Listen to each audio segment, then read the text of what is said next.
काल पुण्यात मोठ्या प्रमाणात शास्त्रीनगरमध्ये एमपीएससीच्या विद्यार्थ्यांचा प्रोटेस्ट सुरू होता. तुम्हाला माहीत नसेल कारण न्यूज माध्यमांनी ही गोष्ट एवढी मोठी करून सांगितलीच नाही.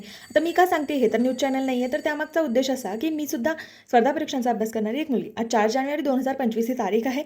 थोड्या वेळाने त्यांचा पेपर असणार आहे 11 वाजता आणि त्या पेपरचा जो रिझल्ट असणार आहे तो असाच लांबत लांबत जाणार. परीक्षा जशी 7-8 महिने लांबत गेली त्यामुळे मुलांच्या वयाच्या क्रायटेरियामध्ये काहीतरी फरक होता.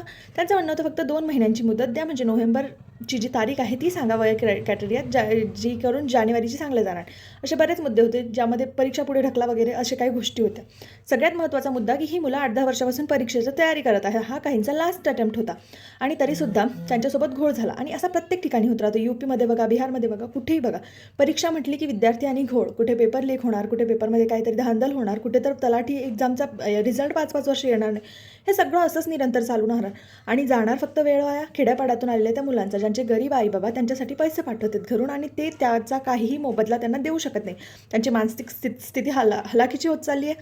वर्षानुवर्ष एकाच लायब्ररीमध्ये एकाच रूममध्ये बसून ते थकले आहेत. त्यांच्याकडे कुठलाच रोजगार नाही आहे. महाराष्ट्राची ही विदारक अवस्था आहे. पण निवडणुकीच्या वेळेस हे सगळं साईडला ठेवून आपण वोट कशावर देतो?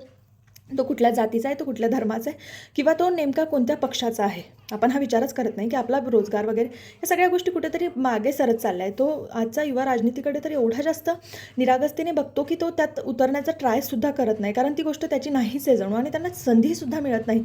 पण राष्ट्राचं जर काही हित पाहिजे असलं तर हेच युवक आहेत जे राष्ट्र निर्माणाचं काम करणार आहेत. आणि जर ही गोष्ट आज कळली नाही तर आपण असेच मागासलेले राहू, कारण जो सगळ्यात प्रोडक्टिव्ह इयर्स असतात ही 8-10 वर्षे, वयवर्ष 20 ते 30 मधले, हे जर आपण एका रूममध्ये बसून अभ्यासिकेत बसून काढत असू आणि कशासाठी 3-3, 4-4 लाख फॉर्म्स पडतात फक्त 250-260 जागांसाठी. मिळणारच नाही आहेत प्रत्येकाला. आउट ऑफ पेपर जरी सोडवला तरी सगळ्यांचं नाही, त्यामध्ये पण कास्ट आणि वगैरे बऱ्याच गोष्टी येतात. तर ही गोष्ट कुठेतरी समजून घेण्यासारखी आहे. मला नाही माहिती ह्या विद्यार्थ्यांसोबत काय होणार किंवा उद्या आमच्यासोबत सुद्धा काय होणार. पण जर ही गोष्ट समजली नाही आज तर नक्कीच ही धोक्याची घंटा आहे, कारण सरकार तुमच्यासाठी कधीच काही करणार नाही. रोजगार निर्मिती तर दूरच राहील.